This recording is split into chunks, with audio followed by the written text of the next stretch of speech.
but it didn't happen because of one reason. Hey guys, welcome back to the channel. Fabrizio Romano here as always to keep you posted on the transfer market. Today guys, many things to mention, a big story on Darwin Nunez, but also Jadon Sancho, Cherki, something on Jeremy Doku, one more Chelsea signing, Ansu Fati. Let's jump into it together.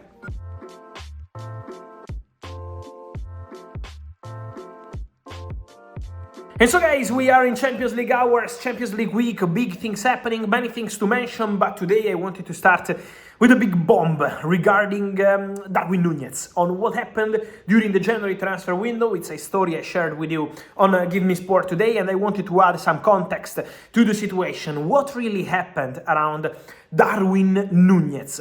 During the January window, we had some rumors, and I was also here on YouTube confirming to you that from Saudi there was interest in Darwin, some contacts, but today we were able to tell you that it was more than contacts, even more than a negotiation, a very advanced discussion between all parties involved for Darwin Nunez to Saudi, and in specific case is Al Nassr.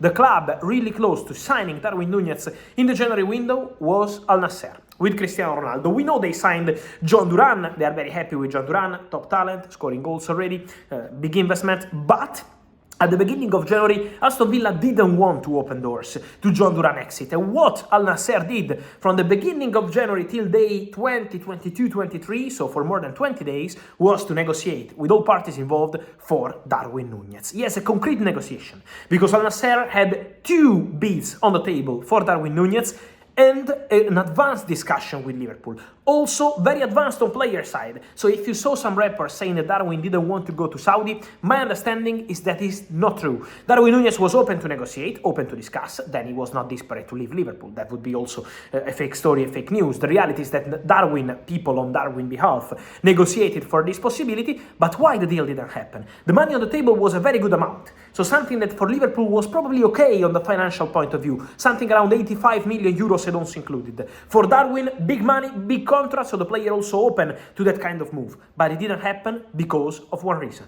the timing. The January transfer window is not easy, and Liverpool internally felt that there was no replacement on the market. No player they wanted in their short list for the summer already available in January. So Liverpool didn't want to take any risk, didn't want to overpay for any player they were maybe not that convinced about, and didn't want to create a problem to Arne Slot. The squad is doing fantastic. Not to change anything in January is probably the most smart decision, to let the manager work with the same group, and then in the summer reassess the situation, including the situation of Darwin Nunez. But from Al Nassr, they were very serious. The discussion was advanced, and Liverpool till the end were considering this possibility. Then they said, no, the player is not going to leave because we don't have a replacement. The players we want are not available on the market now. And also, we are not going to overpay for players who are not top of our list. We don't want to create a problem to the coach, Arne Slot, selling an important player like Darwin in January, and so that's why the deal collapsed. But Al Nassr were very serious. Then Aston Villa opened the doors for John Duran, and he's the new striker. Next to Cristiano Ronaldo, who also had a chance to leave in the January window, is Cherki at Olympique Lyon, because Borussia Dortmund were pushing. Borussia Dortmund got a green light from the player, but no green light from Olympique Lyon. He had an exit agreement with Olympique Lyon, but it's a verbal agreement, it's not an official release clause, like in many cases we see around Europe. In France, release clauses are not allowed, and so it's a verbal agreement. According to Olympique Lyon owner John Textor, the conditions of that agreement were not met.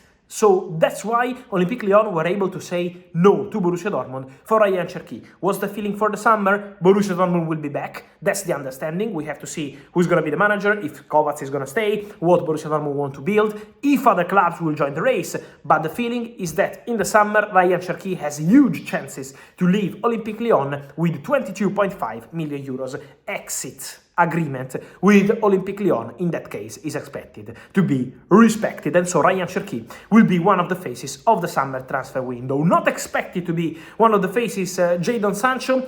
We see some criticism in the recent weeks. He's not performing like the beginning of the season, but I can guarantee to you that Chelsea are still very happy with the signing they did with Jadon Sancho. The obligation to buy is not in doubt, so that's not going to change. It's just the amount of money based on add-ons that is going to change based on the final position of Chelsea in the Premier League table. But he's going to be a Chelsea player by the end of the season. No doubts, that's guaranteed. So no chances to return to Manchester United. The obligation to buy will be triggered, and it's just about the amount of money between 22 and 25 millions based on the final position for Chelsea in the Premier League table. But everything is already okay. Chelsea remain very satisfied with the signing they did with Jadon Sancho, and so obviously now is not the best moment for the player, but in general to invest on a player like Sancho for Chelsea was, that's what they believe internally, a good idea. So they keep protecting the investment, they keep protecting the player, and there is no expectation of changes. In his case, that's Chelsea feeling. As of now, also important to say, guys, that in the final days of January I saw one report and I wanted to clarify on that, on Jeremy Doku and Barcelona, never been a concrete option. First of all, because Barcelona were never really in advanced talks for any player at left winger. Barcelona only focus was on the opportunity for Marcus Rashford, but then Ansu Fati didn't want to leave the club, so that was never really concrete. And also at the moment my understanding is that Jeremy Doku is not the top priority for Barcelona, and also Jeremy Doku is not planning to leave Manchester City. Manchester City are not planning to let the player go, so the situation is very quiet around Doku in general. I think that Barcelona have some different priority in their short list at left winger. Doku is a player they appreciate, for sure, the skills are there, so very fast, 1v1, exactly what Barcelona are looking for, but in terms of also pricing and several points, several factors in the short list of Barcelona, in this moment is not something really close or concrete, or we can't consider that as a really concrete story. For January, there was absolutely nothing concrete. We will see what happens in the summer, but at the moment, again, is not a priority story. On Barcelona, with the Turkish market still open in the past 2-3 days, Besiktas have tried to approach Ansu Fati. We mentioned about that. We also had rumors about Fenerbahce, but guys, the position from Ansu was always the same. No intention to negotiate with Turkish clubs, no intention to negotiate with any club, because my understanding is that Ansu Fati received some interest from Italy and from France in the January transfer window, but his answer was always the same. I'm not leaving Barcelona. I want to fight for my place, I want to train at my best way possible, and so Ansu Fati is not leaving, staying at Barca till the end of the season, and then the situation will be assessed again. But between Ansu and Barcelona, the situation is very clear. Even if his agent, Jorge Mendes, was approached by several clubs to have the opportunity to sign maybe Ansu on loan with an option to buy clothes, covering part of his salary, the player didn't want to leave. Barcelona, who is leaving in the future to join Premier League football, is a talent for Chelsea, because Chelsea are always working on future talents, and the name is Satpayev. He's a striker from Kazakhstan, 16 years old, will join Chelsea when he will turn 18. Chelsea closed the deal for 4 million euros, add-ons included, everything agreed with the player, the contract is already okay, so everything is registered for Satpayev to be a Chelsea player in the future. What's important to say is that Chelsea really believe that this boy has special skills. They were able to win the race with the German club, which was really pushing and offering even higher money, but Chelsea were able to reach an agreement on player side, and so Satpayev, the next signing for Chelsea future.